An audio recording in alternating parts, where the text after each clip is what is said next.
Assalamualaikum everyone. Today we're going to discuss development of modern drama unit number 29070. So let's discuss it. History of modern drama. English drama during the modernist period यानी 1845 से 1945 तक. First category इसकी क्या है? The first and the earliest phase of modernism in English drama is marked by the plays of G.B. Shaw and John Galsworthy, which constitute the categories of social drama modeled on the plays of Ibsen. तो जो first phase of modernism है English drama में वो किस चीज पे mark किया गया है, किसके प्ले से? जीबी शॉ और जॉन गाल्सवर्दी के प्ले से इसको याद किया जाता है. ओके, जिन्होंने इब्सन जो थे उनकी राइटिंग को मद्देनजर रखते हुए कैटेगरी ऑफ सोशल ड्रामा में उन्होंने अपने ड्रामास को मॉडल किया था. क्लियर? सेकेंड कैटेगरी इसकी क्या है? The second and the middle phase of modernist English drama comprise the plays of Irish movement contributed by some elite like Yeats. In this phase, the drama contained the spirit of nationalism. ठीक है, तो second phase में को middle phase भी कहा जाता है modernist drama का, जो कि आयरिश मूवमेंट के प्लेस माने जाते हैं. ठीक है, और ये इलाइट यानी ईट्स जो थे उनकी राइटिंग इसमें ज्यादातर मद्देनजर रखी जाती है सेकंड कैटेगरी में. और थर्ड कैटेगरी में क्या होता है? Third the final phase of the modernist English drama comprise plays of T S. Eliot and Christopher Fry.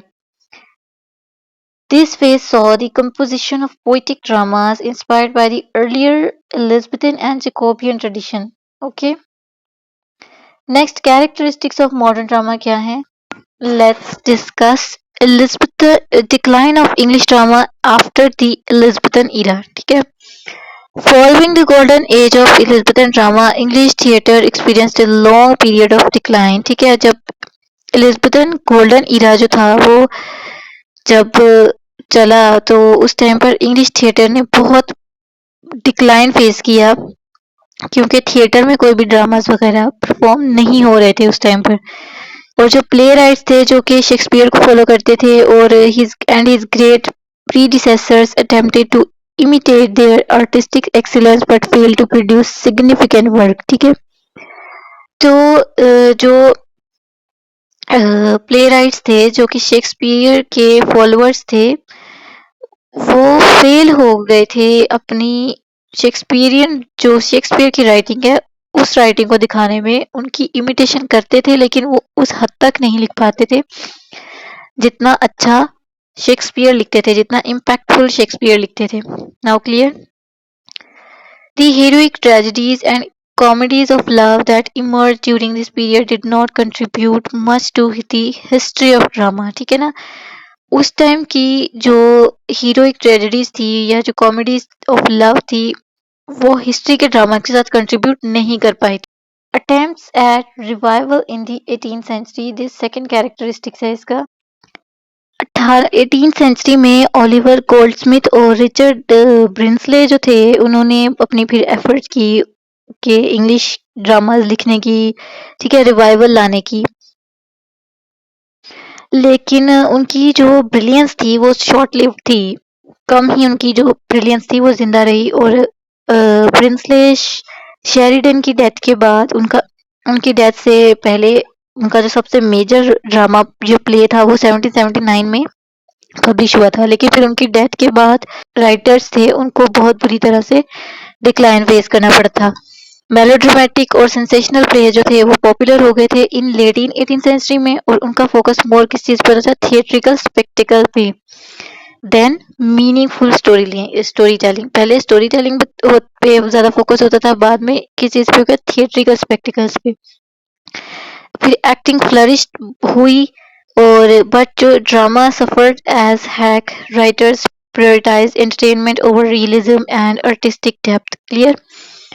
कि आर्ट एक्टिंग तो फ्लरिश करी लेकिन जो ड्रामा था उसने बहुत बुरी तरह सफर किया और जो राइटर्स थे वो प्रायोरिटाइज किस चीज को कर रहे थे? एंटरटेनमेंट को over realism and artistic depth.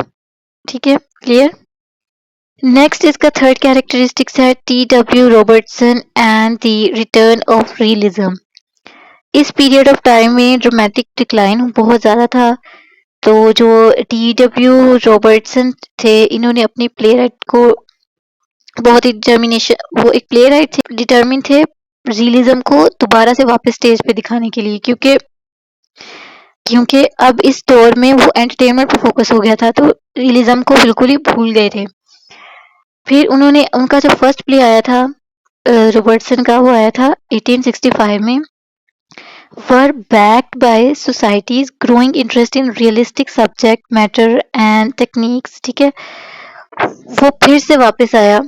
उसमें क्या दिखाया गया कि सोसाइटी की जो ग्रोइंग इंटरेस्ट थी ना रियलिस्टिक सब्जेक्ट से, वो वापस से आने शुरू हो गई। रॉबर्टसन ने इंट्रोड्यूस करवाए फिर well developed realistic characters instead of stock figure and abundant blank verses in favor of natural speech। ठीक है, और modernising the form and technique of drama, उन्होंने नेचुरल जो स्पीच थी उन्होंने इस चीज को दिखाया। उन्होंने जो कि स्टॉक फिगर्स थे उनको, जो कि एंटरटेनमेंट के लिए जो ड्रामास बनना शुरू हो गए थे, उन मात मिल गई यानी। ठीक है, और he could not fully break away from melodrama, limiting his influence on the development of realism। ठीक है, लेकिन फिर भी उनकी वो इस जो एक मिथ एक चीज बनी हुई थी उसको ब्रेक डाउन नहीं कर पाए। ओके, नेक्स्ट फोर्थ कैरेक्टरिस्टिक इसका है realism in the early 20th century. In the 20th century realism जो थी वो to focus on direct observation, ठीक है, of human behaviour holding a mirror to society. 20th century में जो रियलिज्म थी उसका फोकस किस चीज पे था? Direct observation of human behaviour पे था, कि लोग किस तरह से बिहेव कर रहे हैं, ये सोसाइटी को मिरर कर रही थी। ठीक है ना, रियलिज्म। प्ले राइट जो थे वो क्या चीज इंट्रोड्यूस करा रहे थे? Contemporary setting on and diverse characters from all social classes and backgrounds, moving away from the stereotypical figure of the past। ठीक है ना, इन्होंने जो कि आसपास के लोग, आसपास की सोशल क्लासेस जो थी, उनके बिहेवियर को मद्देनजर रखते हुए ड्रामास को लिख रहे थे उस टाइम के प्ले राइट्स, 20th सेंचुरी के प्ले राइट्स। ठीक है ना, वो सुनी सुनाई कहानियों पे या सिर्फ नेचर वगैरह पे नहीं फोकस था उनका, उनका था रियलिज्म। और ये किस इतना बड़ा शिफ्ट किसकी राइटिंग से ज्यादातर शो हुआ? हेनरिक इब्सन की राइटिंग से, जो कि नॉर्वे के ड्रामेटिस्ट थे, और वो अपनी रियलिज्म की वजह से बहुत ज्यादा पॉपुलर हुए थे। ठीक है, उनके साथ कुछ और भी प्ले राइट्स थे, जैसे August Steinberg and Anton Chekhov. ठीक है ना, तो इन्होंने भी बहुत सारी इनकी राइटिंग, इन्हीं के फॉलोअर्स थे। ओके, और notable realistic plays include riders to the sea, ये इनके कुछ नोटेबल प्लेस थे। राइडर्स टू द सी जो कि 1904 में पब्लिश हुआ, ज्यूनो एंड द पेकॉक जो कि 1924 में पब्लिश हुआ, and plough and the stars 1926 में पब्लिश हुआ।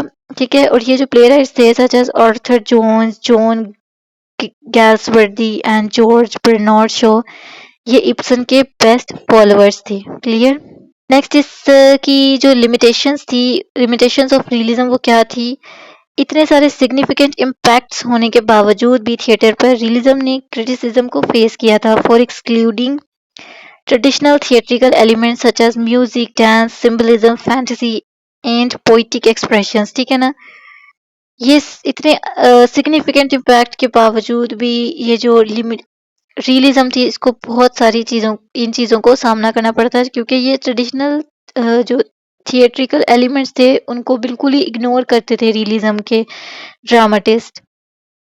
यानी इसमें म्यूजिक भी नहीं इंक्लूड करते थे, डांस, सिंबलिज्म्स, फैंटेसीज, पोएटिक एक्सप्रेशंस, ये बिल्कुल भी शो नहीं करते थे, जस्ट रियलिस्टिक चीज़ों को बताते थे अपनी राइटिंग में। ओके, सम क्रिटिक ने जो था वो इस चीज़ को आर्ग्यूमेंट्स भी हुए थे कि जो ड्रामा है वो could never be fully realistic, as artistic conventions and creative expression would always be present in theatrical performances। उन्होंने बहुत सारे उस टाइम के जो राइटर्स थे उनके दरमियान में ये बहस मुबाहिसा भी होता था कि जो ड्रामा है वो कभी भी पूरी तरह से रियलिस्टिक नहीं हो सकता, क्योंकि उसमें आर्टिस्टिक कन्वेंशन ज़रूरी होती हैं, क्रिएटिव एक्सप्रेशन ज़रूरी होते हैं, जो कि थिएट्रिकल परफॉर्मेंस को दिखाने के लिए ज़रूरी चीज़ है। ओके, नेक्स्ट प्रॉब्लम थे कौन से थे? Political and social themes in early 20th century dramas, यानी जो ये जो प्रॉब्लम्स हुई प्लेयर्स में, ये कौन कौन सी थी? अर्ली 20th सेंचुरी जो थी उसके ड्रामास जो थे वो often explored political, statistical and rebellious themes, ठीक है ना? और उसमें बहुत सारे प्लेस जो थे उनका मेन फोकस किस चीज पे होता था? Struggle between workers and state, ठीक है ना? Addressing issues of rebellion and operation, यानी जो उस टाइम के प्लेस थे उनका ज्यादा फोकस होता था कि वर्कर्स और स्टेट्स में क्या, उनके दरमियान में क्या क्या स्ट्रगल्स होती हैं। नेक्स्ट फिलोसॉफिकल थीम्स कौन से होते थे? Such as questioning human existence as also became prevalent, ठीक है? ये पॉलिटिक फिलोसफिकल थीम्स में क्या होता था कि इंसानों से सवालात करने के, उनके एग्जिस्टेंस के बारे में become prevalent. Additionally play rights जो थे वो एग्जामिन क्या करते थे? Impact of colonization and the loss of property, making their works revolutionary in nature. Problem क्या थी? Depiction of social and economic issues. Modern drama जो थे also reflected common business practices such as poor working condition in factories and political ideologies like socialism, ठीक है? Modern drama में क्या चीज reflect की होती थी? कॉमन बिजनेसेस, कि एक गरीब आदमी है वो काम करता है तो कैसे काम करता है फैक्ट्रीज में, ठीक है? ये सारी चीजों को वो मॉडर्न ड्रामा में दिखाया, क्योंकि रियलिटी बेस्ड था तो रियलिज्म में हर रियलिटी दिखाई जाती थी। और फिर इसका जो राइज ऑफ मार्जिनलाइज्ड ग्रुप था, specially women, was the significant with theme, ठीक है? Playwright highlighted the alienation of modern individual, emphasizing how industrialization and mechanized were distanced people from their emotional and humanity. Clear? तो जो उस time अच्छा, तो play rights का जो ज़्यादा चीज़ किस चीज़ पे हाईलाइट की जाती थी, क्या चीज़ हाईलाइट की जाती थी राइटिंग में? कि इंसान जो है वो अपने इमोशंस से, किस इंसान अपनी इमोशंस और ह्यूमैनिटी से दूर जा रहा है इंडस्ट्रियलाइजेशन और मैकेनाइज्ड वर्ल्ड की वजह से। नेक्स्ट थर्ड प्रॉब्लम क्या थी? Emergence of the problem plays, यानी these themes gave rise to the problem plays. ये जो थीम्स पढ़ी है इन्होंने किस चीज को राइज किया? प्रॉब्लम प्लेस को, okay? A genre that focused on real life societal issues, modern dramatists addressed everyday concerns such as marriage, law, administration, justice, and the ongoing tension between capital and labor, ठीक है? तो modern dramatics ज़्यादा क्या चीज़ address करना शुरू हो गए? Everyday concern, मतलब हर रोज़ाना की जो आसपास में हो रहा था, क्योंकि रियलिटी दिखानी थी ना सिर्फ, तो रियलिटी दुनिया में क्या है, शादी है, लॉ है, एडमिनिस्ट्रेशन हो, जस्टिस है, इन सारी चीज़ों को कुल मिला के उन्होंने अपनी राइटिंग में, अपने ड्रामाज में दिखाना शुरू किया था। इन चीज़ों ने मिलकर बहुत ज़्यादा सोसाइटल इश्यूज को क्रिएट किया था। These plays aim to create awareness and encourage discussions about contemporary problems. इनका जो एम था ना राइटर्स का, कि हम रियलिज्म के जो राइटर्स थे उनका एम था कि हम रियलिटी दिखाएंगे तो हमें अवेयरनेस और इनकरेजमेंट मिलेगी। Fourth, purpose and experimentation in problem plays. तो फोर्थ क्या था? प्रॉब्लम प्लेस जो थे वो रिटर्न होते थे intent of bringing social reform and improving the condition of modern individuals, ठीक है? तो हेनरी इब्सन का एक जो ड्रामा है वो है अ डॉल्स हाउस, जो कि एक प्राइम एग्जांपल है जॉनरा की, as it challenges traditional gender roles and societal expectations, ठीक है? इसमें जो नोरा का कैरेक्टर दिखाया गया है वो एक ट्रेडिशनल जेंडर रोल को बिल्कुल ब्रेक डाउन करता है, ठीक है? तो problem plays also experimented with dramatic forms and techniques, moving away from conventional theatrical device to create a more direct and impactful storytelling style. Okay, problem plays में dramatic जो forms और techniques थी उन पे एक्सपेरिमेंट्स भी किए गए, और एक चीज़ पे भी एक्सपेरिमेंट इस पे भी किया गया कि जो कन्वेंशनल थिएट्रिकल डिवाइसेस होती थी जिससे दिखाया जाता था, उसकी बजाय वो क्या करते शुरू कर दिया उन्होंने, direct impactful story telling style को अपनाया। Okay, now plays of ideas क्या थे? कि मॉडर्न ड्रामा जो है वो primarily known as drama of ideas, ठीक है? ये जो प्लेस, सिंस दीज प्लेस, इनका जो फोकस होता था वो किस चीज पे था? Philosophical discussions and intellectual debates. तो इसकी वजह से less emphasise on physical action यानी वो फिलोसॉफिकल डिस्कशन पे ज़्यादा फोकस करते थे और एक्शन पे कम फोकस करते थे। ओके। प्लेराइट्स जो थे वो स्टेज को एज ए प्लेटफॉर्म कंसीडर करते थे to present and explore ideas they wanted society to engage with. वो जो चाहते हैं ना कि सोसाइटी ऐसी हो, वो उस चीज को, उस आइडियाज को दिखाने के लिए स्टेज को एज ए प्लेटफॉर्म यूज करते थे। क्लियर? अपनी इन्हीं थीम्स को एड्रेस करने की वजह से, यानी दुनिया इंसानी जिंदगी को दिखाने की वजह से, drama become tool for social change. Okay, आम आदमी था, उसकी लाइफ के जो रियल लाइफ के इश्यूज थे वो इन ड्रामास की वजह से अफेक्ट होने शुरू हो गए थे। Modern drama evolve into medium for present thoughts provoking ideas. ठीक है, समटाइम ये जो आइडियाज थे were subtly woven into the action, while at other times they were conveyed more directly in a didactic manner to shape public opinion. ठीक है ना? यानी कभी कभार ये आइडियाज होते थे वो एक्शन के साथ बिल्कुल जुड़े हुए होते थे, बंधे हुए होते थे, लेकिन कभी कभार तो ये बिल्कुल ही डायडेक्टिक मैनर में बताए जाते थे और बस to shape public opinion. Next है romanticism in modern drama. While realism जो थी वो डोमिनेटेड हुई 20th सेंचुरी में, romanticism gradually made its way in the modern drama. ठीक है, रोमांटिसिज्म ने भी अपना जो था वो कदम जमाना शुरू कर दिए, और ये किसकी इन्फ्लुएंस की वजह से हुआ था? Sir J M. बैरी। ठीक है, अनलाइक रियलिस्ट प्लेराइट जो थे वो Barrie distance himself from the harsh realities of life and instead explore themes of fantasy. अच्छा, उस टाइम पे क्योंकि रियलिज्म बहुत ज्यादा फैल चुका था 20th सेंचुरी में, अर्ली 20th सेंचुरी में, तो फिर क्या हुआ कि जो जे.एम. बैरी से उन्होंने रोमांटिसिज्म को इंट्रोड्यूस करवाया। वो बिल्कुल भी हार्श रियलिटीज को पसंद नहीं करते थे, वो अपनी राइटिंग में इसको बयान नहीं करना चाहते थे, इसलिए उन्होंने फैंटेसीज और रोमांस के थीम को ज्यादा तरजीह दी और फिर उन्होंने अपनी राइटिंग में इसको दिखाया। रोमांटिसिज्म जो थी did not entirely reject reason and social change, it focus more on personal experience, emotion and the appreciation of nature. ठीक है, तो बिल्कुल भी रोमांटिसिज्म क्या रिजेक्ट नहीं करती थी कि सोशल चेंज जो रियलिज्म में दिखाए जा रहे थे वो उसको बिल्कुल भी रिजेक्ट नहीं करती थी, बल्कि मजीद फोकस करती थी इंसान के पर्सनल एक्सपीरियंस पे, उसके इमोशंस पे, उसके अप्रिसिएशन ऑफ नेचर पे। उसका एम्फसाइज, रोमांटिसिज्म का emphasise individual expression rather than strict classical rules of harmony and form. जिस तरह रियलिज्म में बहुत ही स्ट्रिक्ट रूल्स फॉलो किए जा रहे थे, बहुत ही रियलिटी को दिखाया जा रहा था, वो इस चीज को बिल्कुल भी फॉलो नहीं कर रहे थे।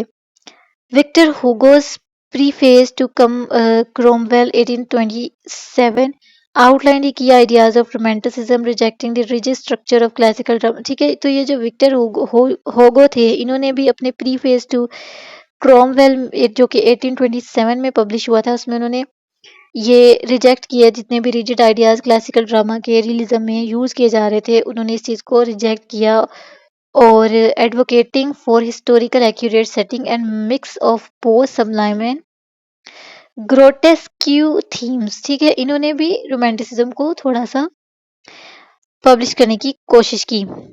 रोमांटिक प्लेराइट्स जो थे वो एडमायर करते थे शेक्सपियर को for blending high and low characters, comedy और ट्रेजेडीज को जिस तरीके से, बहुत अच्छे तरीके से शेक्सपियर ब्लेंड करते थे, उसको बहुत ज़्यादा पसंद करते थे रोमांटिक प्लेराइट्स। उनका मानना ये था कि natural goodness of human and prioritised emotions over reason. ठीक है, इनका मानना ये था कि जो नेचुरल गुडनेस है इंसान की, और इंसान के जो इमोशन, प्योरिटाइज इमोशंस हैं बगैर रीजन की बजाय अगर कोई इंसान इमोशन से एक्सप्रेस करता है तो वो जो है एक ट्रुथफुल लॉजिक है, यानी कि एक सच्ची फीलिंग और सच्चा लॉजिक है। ये इस चीज़ पे ज़्यादा रोमांटिक राइटर्स फोकस करते थे। Poetic drama in the modern age. Poetic drama is a major achievement of modern literature, blending deep seriousness with everyday speech. ठीक है, पोइटिक ड्रामा जो है बहुत बड़ी अचीवमेंट थी मॉडर्न लिटरेचर में, क्योंकि ये ब्लेंडिंग ब्लेंड करता था डीप सीरियसनेस को विद एवरीडे स्पीच के साथ। ठीक है, it merges tradition with innovation, combining symbolic themes, myth and musical structure. Okay, इसमें क्या चीज़ मर्ज की जाती थी? Combinations, traditions, innovations, symbolic themes, myth and musical structure को कंबाइन किया जाता था, और ये ब्लैंक वर्ड्स में लिखा जाता था। Poetic drama struggle to gain popularity in the 18th and 19th century. Okay, Yeats and poetic drama in the early 20th century बहुत सारे प्ले राइट्स थे फोकस किया था रियलिज्म पे लेकिन जो कि इब्सन थे वो इन्फ्लुएंस हुए इस डिक्लाइन से बहुत ज़्यादा इन्फ्लुएंस हुए और डब्ल्यू बी ईट्स ने जो थे वो अटेम्प्ट की रिवाइव करना पोएटिक ड्रामा को एट बेस थिएटर उन्होंने 26 प्लेस लिखे थे डब्ल्यू बी ईट्स ने लेकिन फिर भी वो जो है उन्होंने बहुत सारे 26 प्लेस लिखे अपना काम उनका बहुत अच्छा था जैसे कि बेली स्ट्रैंड दी रेजरेक्शंस एंड डाइडर जो कि रिच विद पोइट्री थे लेकिन फिर भी lake of strong dramatic techniques वो इतने सक्सेसफुल नहीं हो पाए नेक्स्ट है टी एस इलियट उनका क्या कंट्रीब्यूशन रहा है टी एस इलियट का सक्सेसफुली स्टैब्लिश पोएटिक ड्रामा वो मानते थे कि ह्यूमन नेचर जो है ना वो इनहेरिट डिजायर्स के लिए है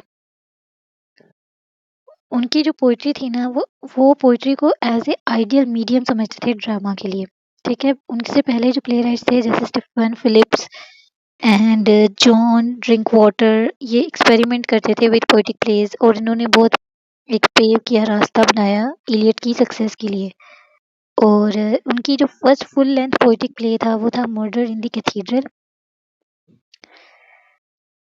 ठीक है ये जो मर्डर इन दी कैथीड्रल है ये किस चीज़ को फॉलो करके इन्होंने लिखा था the family reunion the cocktail party the confidential clerk and the elder statesman unlike the his predecessors Eliot's ने शेक्सपियरियन ब्लैंक वर्स से मूव अवे किया और उन्होंने अपना एक अलग स्टाइल बनाया उसको एक्सपेंड किया और बहुत सारी पॉसिबिलिटीज जो थी वो पोएटिक ड्रामा में इंक्लूड की उनके फिर काम को बहुत ही सिग्निफिकेंट लिटरेरी रेवोल्यूशन में माना जाता है 20th सेंचुरी में फिर हिस्टोरिकल एंड बायोग्राफिकल ड्रामा है मॉडर्न ड्रामा जो है वो often incorporate history and biography as key techniques okay notable historical plays जो थे वो कौन से थे Shaw's Caesar and Cleopatra and John Drinkwater's Abraham Lincoln और Mary Stuart okay Irish movement क्या थी आयरिश ने एक ड्रामाटिस्ट जो थे उन्होंने इंट्रोड्यूस किया एक new trend in modern drama जो कि लीड करता था to the Celtic revival okay playwrights जैसे कि डब्ल्यू बी ईट्स और J M Synge and T S Murray moved away from realism और फिर उन्होंने जो था वो ड्रामा आयरिश होप्स और कल्चरल आइडेंटिटी को दिखाने के लिए उन्होंने ड्रामा को एक्सप्रेस किया ठीक है फिर कॉमेडी मैनर्स जो थे वो कौन से थे कि revival of comedy of manners brought back wit and satire to modern drama okay तो जो राइटर्स थे उस टाइम के ऑस्कर वाइल्ड हो गए सोमरसेट हो गए नॉयल हो गए कंट्रीब्यूटेड सिग्निफिकेंटली ये कॉमेडी राइटर्स थे और फिर पोस्ट वॉर जो थी उस वक्त सोशल कंडीशन जो थी बहुत ख़राब हो गई थी और फिर इसी वजह से artificial comedies of the restoration era को फेवर करना पड़ा इम्प्रेशनिज्म इन ड्रामा क्या था कि ये उसका फोकस होता था आर्टिस्ट की पर्सनल परसेप्शन पे उसकी रियलिटी पे रेदर देन ऑब्जेक्टिव फैक्ट्स पे यानी वो पर्सनली राइटर को देखते थे कि वो रियलिटी को किस हद तक लिखते हैं इम्प्रेशनिज्म मूवमेंट में जैसे कि डब्ल्यू बी ईट्स जो थे उनका एम्फोसाइज होता था recreating artistic expression rather then portraying reality directly ठीक है वो सिर्फ आर्टिस्ट की डब्ल्यू बी ईट्स जो थे वो सिर्फ राइटर की आर्टिस्टिक एक्सप्रेशंस को इम्प्रेशंस को लिखते थे ना कि वो डायरेक्टली रियलिटी को पोर्ट्रे करते थे वो रियलिटी आसपास की देख के रियलिज्म में जैसे होता है कि जो रियलिटी हो रही है उस इरा में उसको डायरेक्ट लिख देते थे लेकिन ये क्या करते थे ये सिर्फ और सिर्फ उस रियलिटी को देखते थे और उसको आर्टिस्टिकली पोर्ट्रे करते थे एक्सप्रेशनिज्म में क्या था कि ओपरी के ओरिजिनेटिंग इन जर्मनी और फिर ये इंग्लैंड में स्प्रेड करी और ये जो राइटर्स थे J B Priestley Sean O'Casey and Elmer Rice इनके थ्रू इसका जो एम्फोसाइज होता था वो होता था इमोशंस पे ओवर रियलिज्म ये इमोशंस पे ज़्यादा फोकस करती थी रियलिटी पे नहीं करती थी और ये इनर फियर और डिज़ायर और सोसाइटल एंजाइटी को दिखाती थी ठीक है एक्सप्रेशनिज्म जो थी वो रिएक्टेड थी अगेंस्ट इंडस्ट्रियलाइजेशन और नेचुरलिज्म की क्योंकि इसमें सारा कुछ एक्सप्रेशंस दिखाए जाते थे इसमें रियलिटी नहीं दिखाई जाती इंसानों के इमोशंस को सेंट्रल थीम बनाया गया फिर ड्रामा में एक्सप्रेशनिज्म मूवमेंट में okay so thank you so much for watching it was all about development of modern drama ठीक है so if you like the video please like subscribe and share thank you so much for watching